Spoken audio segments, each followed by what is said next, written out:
तर विद्यार्थी मित्रांनो, स्वागत आहे तुमचं आपल्या पॅट पेपर सिरीजच्या एका नव्या व्हिडिओमध्ये. आज आपण बघणार आहोत क्लास 7चा पॅटचा इंग्लिशचा पेपर, जो की 2026-27चा एप्रिल मंथमध्ये तुमचा होणार आहे. जशाचा तसा पेपर तुम्हाला परीक्षेमध्ये बघायला मिळू शकतो. विद्यार्थी मित्रांनो, बघा 2026-27चा हा पॅटर्नचा पेपर आहे. आता यामध्ये आपण बघणार आहोत. बघा, क्वेश्चन नंबर 1 दिला आहे. Read the about following paragraph passage with the proper practices. खालील पॅरेग्राफ तुम्हाला वाचायचा आहे. त्यावर तुम्हाला काही प्रश्न विचारले जाईल, त्याचे तुम्हाला आन्सर व्यवस्थितपणे द्यायचे आहे. मी तसा सोडून देणार आहे तुम्हाला पेपर. चला बघूया पेपरकडे.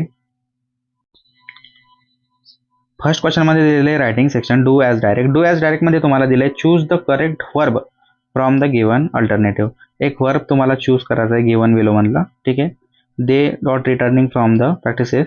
दे वेअर लागलं तिथं आणि सेकंड मध्ये हॅड लागलेलं आहे. यामध्ये काय लागले तर अल्टरनेटिव्ह यूज केलेले आहे. बी मध्ये identify and tick the correct tense. Identify tick the tense. Tense ओळखायचे आहे तुम्हाला. फर्स्टचा आन्सर आहे सिंपल पास्ट टेन्स. सेकंडचा आहे present continuous tense. Question number 4 दिला आहे. Complete the following activities. Choose the correct word from the bracket. Complete the web. Complete web करायची आहे तुम्हाला. ब्रॅकेट दिलेला आहे, त्याला सॉल्व्ह करायचा आहे. फर्स्ट ब्रॅकेट्समध्ये तुमचा आन्सर येणार आहे प्लेग्राऊंड आणि ब्लॅक बोर्ड अशा प्रकारचा आलेला आहे तुमचा आन्सर. ठीक आहे. क्वेश्चन नंबर बी देणार आहे तुम्हाला प्रिफिक्स सफिक्स ओळखायचे. आता बघा, केअर आहे तर केअरफुल लागणार आहे. पॉसिबल आहे तर इम्पॉसिबल लागणार आहे. ठीक आहे. प्रिफिक्स नंतर लागतात, सफिक्स अगोदर लागत असतात. अशा प्रकारे तुम्हाला सॉल्व्ह करायचं आहे. क्वेश्चन नंबर 5 बघा, एकदम नॉर्मल सोप्या पद्धतीने मी तुम्हाला आन्सर इथं दिलेले आहे, तुम्ही बघू शकता. क्वेश्चन नंबर 2 बघा, 5 बघा. Read the following paragraph carefully and solve the activities. The red head lays. तुम्हाला आन्सर लिहायचं आहे की कोणत्या प्रकारचं दिलेलं आहे. Complete the following web. ठीक आहे. त्यामध्येच एक बी क्वेश्चन दिलेला आहे. तुम्हाला मॅच द पेअर करायचे, म्हणजे जोड्या जोडवायच्या साध्या भाषेमध्ये. ठीक आहे. पाऊंडचं करन्सी, ऑफिसचं वर्कप्लेस आहे, 7 डेजचं वीक आहे, रेडचं कलर आहे. मी अगोदर पण ह्या व्हिडिओचं एक तुम्हाला दिलेलं होतं, पण एक वेगवेगळ्या पद्धतीमध्ये एकदम क्रिस्टल क्लिअर तुम्हाला आन्सर देण्यासाठी मी पुन्हा एक व्हिडिओ बनवत आहे. सो तुम्ही हा पूर्ण शेवटपर्यंत बघा. My drawing I love using the full. आणि हा विद्यार्थी मित्रांनो, 9वीचे पेपर उद्यापासून सगळ्यांना बघायला मिळणार आहे. 8 तारखेला 9वीचे सगळे पेपर अपलोड होणार आहे. क्वेश्चन नंबर 6 बघा. Read the passage, solve the activities. ठीक आहे. Rearrange the sentences. आता तुम्ही ना पॅरेग्राफ जर वाचला हा, तर तुम्हाला रिअरेंज करायचे सेंटेन्सेस. ठीक आहे. रिअरेंज करायचे आहे. Rearrange the sentences. The school boys bared in the school. ठीक आहे. The school boy bared on the school.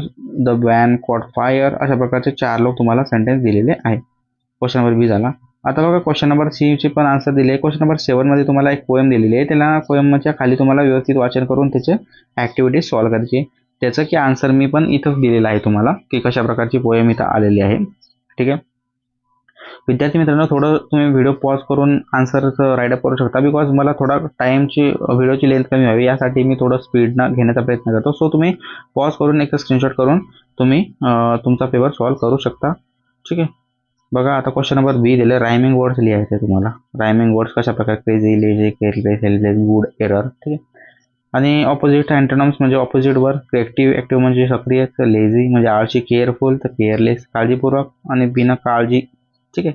आता क्वेश्चन नंबर 8 मध्ये तुम्हाला एक मोबाईलच दिलेला आहे. त्याचं तुम्हाला काही फंक्शनचे नावं लिहायचं आहे. जसं की पॉवर की कोणती, ब्लॅक की, मायक्रोफोन कोणचं आहे, पॉवर बटन कोणचं आहे, पॉवर जॉक कोणचं आहे. ठीक आहे. आता एक पिक्चर दिले आहे तुम्हाला क्वेश्चन नंबर 9 मध्ये. त्यामध्ये काय दिलं आहे तुम्हाला, observe the following picture and write the 5 sentences. 5 वाक्य लिहायचे. फॅमिलीचं चित्र आहे, त्यामध्ये नॉर्मलचे मी तुम्हाला 5 वाक्य लिहून दिलेले आहे. ठीक आहे. There is a group 5 people in the picture. 2 woman are holding baby, talking each other.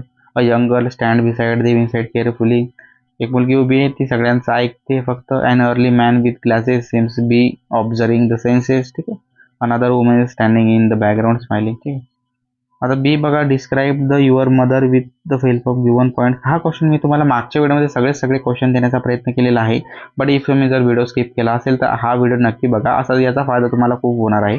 Question number 10 मध्ये तुम्ही बघू शकता, translate the following sentences in the your mother टंग. मराठीमध्ये करायचे. प्रत्येक पेपरचा पॅटर्न आहे. प्रश्न क्रमांक 10 तुम्हाला मराठीमध्ये ट्रान्सलेट करावे लागतात. बघा, आता दिलेलं आहे तुम्हाला इथं. Translate the following sentences. Your mother tongue. Bharat माझा देश आहे. ठीक आहे. India is this is my pen. हा माझा पेन आहे. Time is money. वेळ म्हणजे पैसा आहे. विद्यार्थी मित्रांनो, आजसाठी इथंच थांबूया आपण. आजसाठी इथंच थांबूया. उद्या नवीची सिरीज मी आणणार आहे. अजूनही तुम्ही चॅनलला सबस्क्राईब केलं, सबस्क्राईब करा, कारण अशाच प्रकारचे नवीन व्हिडिओ आपल्या चॅनलवरती पडत असतात. चला मग भेटू विद्यार्थी मित्रांनो next video. Thank you for watching this video. Keep supporting, keep learning. Bye bye.